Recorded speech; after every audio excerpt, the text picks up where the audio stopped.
যদিও লাস্ট সাইকেলে বাংলাদেশ একটা সময় পয়েন্ট টেবিলে 4 নম্বরে পর্যন্ত আমরা উঠে এসেছিলাম, ফাইনালি গিয়ে আমরা 7 নম্বরে থেকে শেষ করেছি। আগের দুইটা টেস্ট চ্যাম্পিয়নশিপের সাইকেলে যদি হিসাব ধরেন তাহলে গতবারই বাংলাদেশের সবচেয়ে সফল টেস্ট চ্যাম্পিয়নশিপের চক্রটা কেটেছে। এইবার গতবারের সাফল্যটাকে আমরা ছাপিয়ে যেতে পারবো কিনা, সেই সামর্থ্য আমাদের রয়েছে কিনা, কাদের বিপক্ষে আমরা খেলবো, কোন সিস্টেমে খেলবো, এই নিয়ে আলোচনাটাই তো আসলে করছি। টেস্ট চ্যাম্পিয়নশিপ কিভাবে সেটা আমরা জানি, যে এখানকার পয়েন্ট সিস্টেমটা আমরা জানি। যেমন ধরেন এই মুহূর্তেই যে টেস্ট চ্যাম্পিয়নশিপের ফাইনালটা হচ্ছে ইংল্যান্ডের লর্ডসে, অস্ট্রেলিয়া ভার্সেস সাউথ আফ্রিকা, এইটা দিয়ে এই সাইকেলটা শেষ হয়ে যাচ্ছে।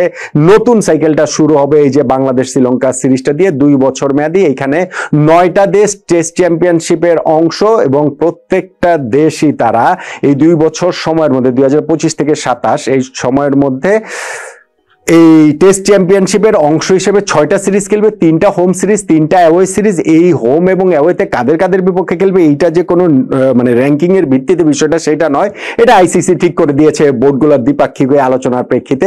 এবং সেখানকার পয়েন্ট সিস্টেমটা আমরা জানি যে এই প্রতিটা সিরিজে কয়টা করে ম্যাচ থাকবে, টেস্ট ম্যাচ থাকবে, সেটা নির্ধারিত না, তবে পয়েন্টটা আসলে নির্ধারিত। পয়েন্টের হিসাবটা হচ্ছে কি যে টেস্ট ম্যাচ জিতলে 12 পয়েন্ট, যদি টাই হয় সেক্ষেত্রে সেটা 6 পয়েন্ট, আর যদি ড্র হয় তাহলে হচ্ছে গিয়ে 4 পয়েন্ট পাবে, হারলে তো অবভিয়াসলি কোনো পয়েন্ট পাবে না। এবং সেইটা হচ্ছে গিয়ে পয়েন্ট, মোট পয়েন্ট যোগ করলে হবে না, এখানে পয়েন্ট অ্যাচিভ করেছে পার্সেন্টেজটা কত তার উপরেই আসলে পয়েন্ট টেবিলটা নির্ধারিত হবে। যেমন ধরেন আমরা লাস্ট সাইকেলটাতে আমরা মোট 6টা সিরিজে, 3টা হোম 3টা অ্যাওয়ে, 6টা সিরিজে 12টা টেস্ট ম্যাচ খেলেছি। সো প্রতিটা ম্যাচে তো সর্বোচ্চ আমরা 12 পয়েন্ট করে পেতে পারতাম, তার মানে 12 গুণন 12 144 পয়েন্টের খেলা হয়েছে। সেই 144 পয়েন্টের মধ্যে আমরা 8টা টেস্ট ম্যাচ হেরে গেছি, 4টা টেস্ট ম্যাচ জিতেছি। ফলে 8 টেস্ট ম্যাচ হেরে যাওয়া থেকে তো কোনো পয়েন্ট নেই, ড্র আমরা করতে পারিনি, ওইখান থেকেও পয়েন্ট নেই। 4টা টেস্ট ম্যাচ যে জিতেছি 4 বারং 48 পয়েন্ট আমরা পেয়েছি। এখান থেকেও আবার স্লো ওভার রেটের কারণে আমাদের 3 পয়েন্ট কাটা গিয়েছে, 45 পয়েন্ট আমাদের হয়েছে। এবং 144 পয়েন্ট সর্বোচ্চ পেতে পারতাম, সেইখান থেকে আমরা 45 পয়েন্ট পেয়েছি।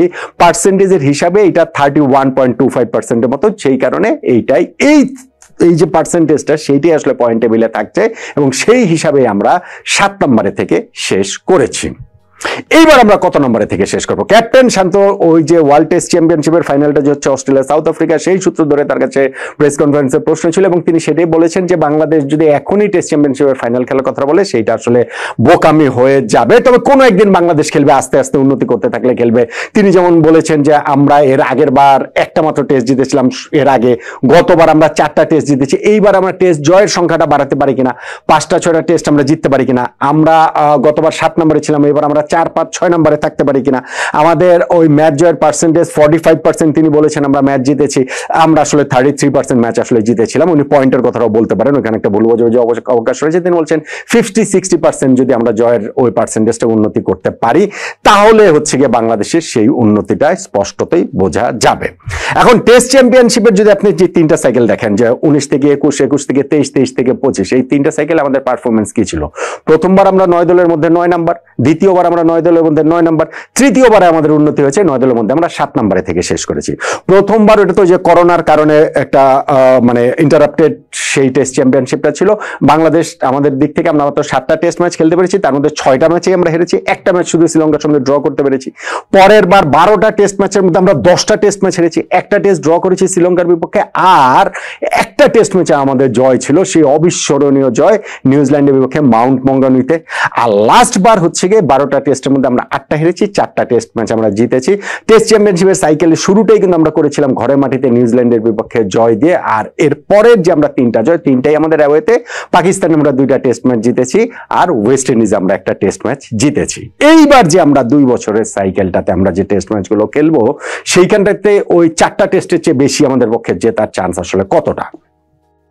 দেখুন, এইবার যে আমরা 3টা ঘরের মাটিতে টেস্ট খেলবো, 3টা অ্যাওয়েতে টেস্ট খেলবো। অ্যাওয়েতে দিয়ে তো শ্রীলঙ্কার বিপক্ষে এই টুরটা দিয়ে তো আমাদের শুরু হচ্ছে। অ্যাওয়েতে আমরা এইখানটাতে শ্রীলঙ্কার বিপক্ষে 2টা টেস্ট খেলবো, সাউথ আফ্রিকার বিপক্ষে আমরা এই জায়গাটাতে আরো 2টা টেস্ট খেলবো, যেটা আর হচ্ছে কি আমরা অস্ট্রেলিয়ার বিপক্ষে 2টা টেস্ট খেলবো।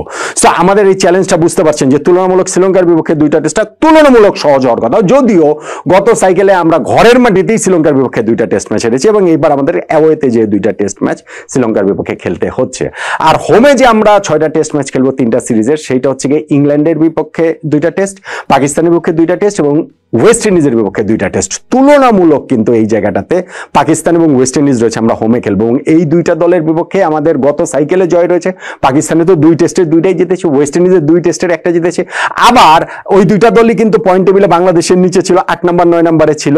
কিন্তু জিনিসটা যেটা হচ্ছে কি, হোমে তো গতবার আমাদের সাকসেস ওই নিউজিল্যান্ডের বিপক্ষে 1টা জয় ছাড়া ছিল না, ফলে হোমের যে সাকসেসটা গুরুত্বপূর্ণ সেইটার কথাও কিন্তু শান্ত আসলে জোর দিয়ে এই প্রেস কনফারেন্সের এই জায়গাটাতে আসলে আমাদেরকে বলেছেন।